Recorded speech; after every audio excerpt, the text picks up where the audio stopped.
G'day YouTubers, how are you? Was here. Okay, so we've talked about going to the racetrack on the 1st of August. It's a Kawasaki ride day on the Yamaha MT-10, which is going to be all exciting. And preparation we've done before a little bit. I'm trying to just tighten everything up and trying to give you some little ideas of what to do if you're a beginner at the racetrack. Okay. So I guess first and foremost is riding your bike or riding a bike or keeping up with that time you need on a bike to feel confident on it. Number two is at the track they're going to inspect your bike. So what do you need? Good tyres, you know, good chain, good brakes, all that stuff.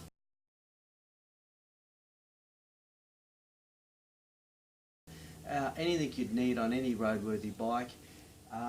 At the track days, at Champions ride days, on the track they do have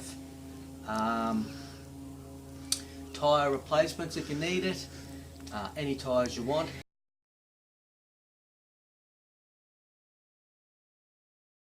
I'm running Michelin Road 5s, so understandably I won't be as quick as someone on slicks. And I guess the main thing is when you go to a track day or a ride day, you're riding against yourself, you're improving your skills, and as a result you don't want to bin your bike. So try and work within the parameters that you have. So the bike's ready, but what about the rider? He's getting a bit of experience, but is there any fitness we can do? I do a range of fitness exercises for myself, and I'm trying to figure out what's the best exercises if I was to sort of like join them all together. Well, I know push-ups are really good for you. So with the push-ups, I have my hands that way when I do my push-ups, and I'm going to join with my push-ups a simple stretch for your calves and for all your body. So is that better? Alright, so even if you don't do many push-ups, holding your weight up is a great simple exercise. But let's say we start off with 5 or 10 or whatever fitness level we are, 20, whatever. So let's just say we're doing this. Right, we've done our push-ups, breathing out.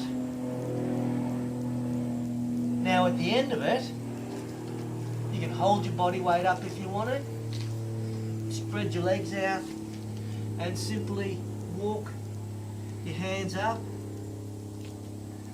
and stretch out. So this is a great stretch to stretch your body. Calves, ankles. Alright. So that's one that does two things at once. Okay, so we're doing top half exercise at the moment. That's a good, push-up's good for top half and to try and stretch your lower half. A second great one is you get your hands like this, join them together and stretch. So any bench is good. Get a little bit of back, spread your legs, whatever you got to do. Get comfortable and join your hands in, touch your head and stretch. Join in, stretch. So do whatever you feel comfortable with there. 20, do repetitions, but that's up to you.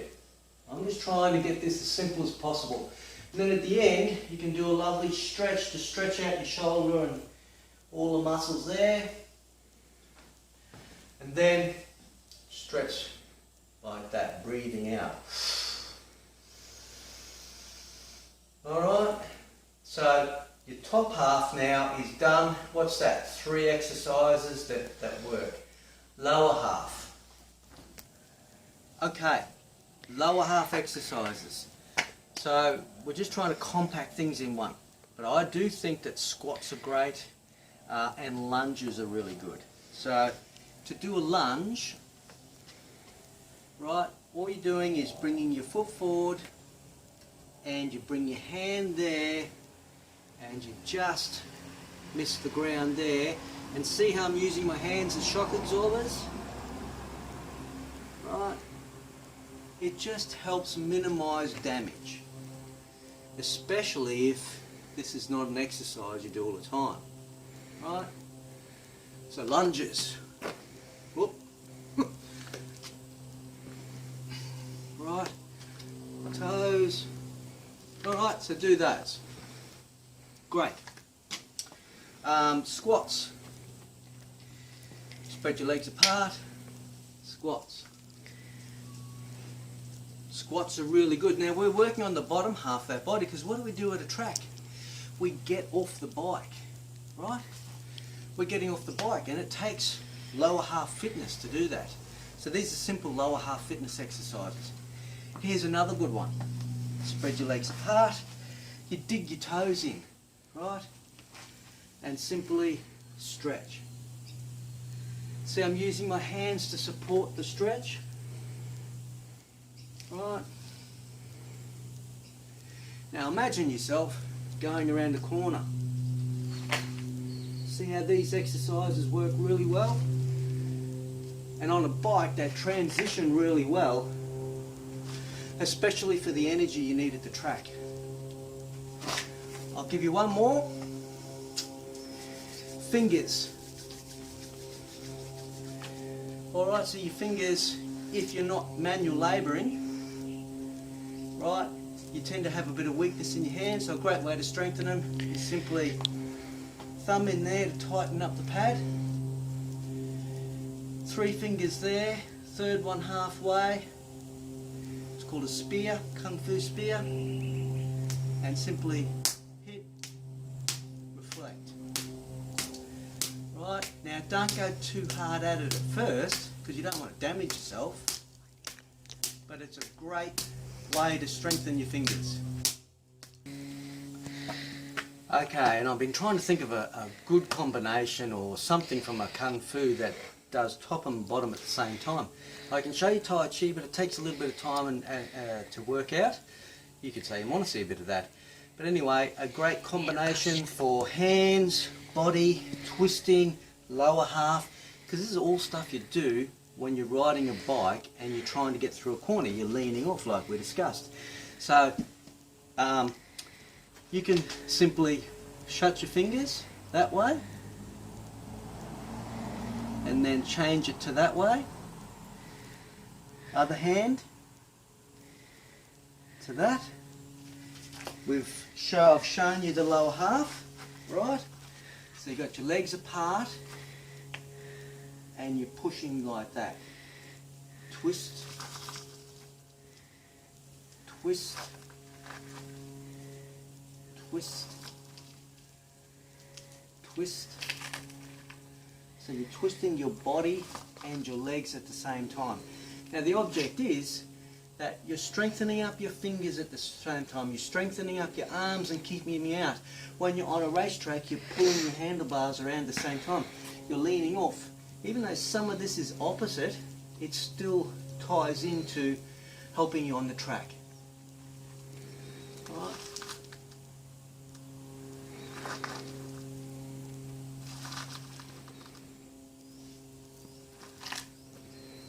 So that will be it.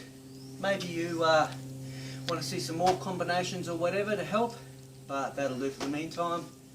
I particularly love that combination, but that's a different story. See ya.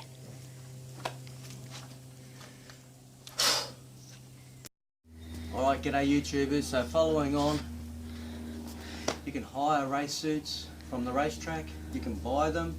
You can also buy them second hand. This one was from Champion's Ride Day, previous videos I've done. I'm going out today for a ride and I'm wearing this to try and keep used to it because I get a little bit claustrophobic. It's a bit tight. Now the exercises we did, I want to see if I can transfer them to the bike. So you're on your tippy toes normally when you're on the bike, but you're coming into a corner. Now I'm not going to just stand up on the bike, otherwise it might fall over.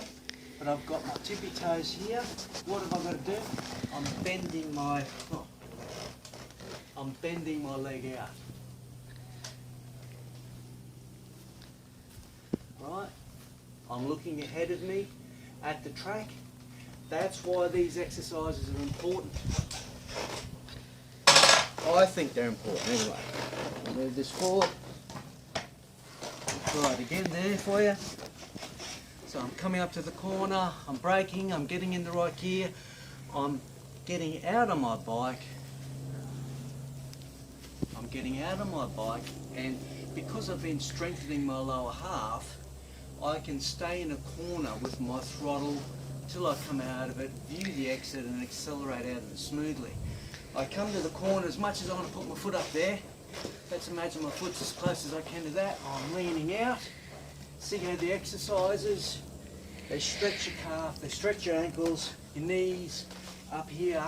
You're leaning out because you'll have anti going in the corner, you'll be pushing or pulling on the bars depending what's happening. Your upper half is stronger from the push-ups, from these particular exercises there, and stretching your shoulders, you're loosening up and toning and strengthening.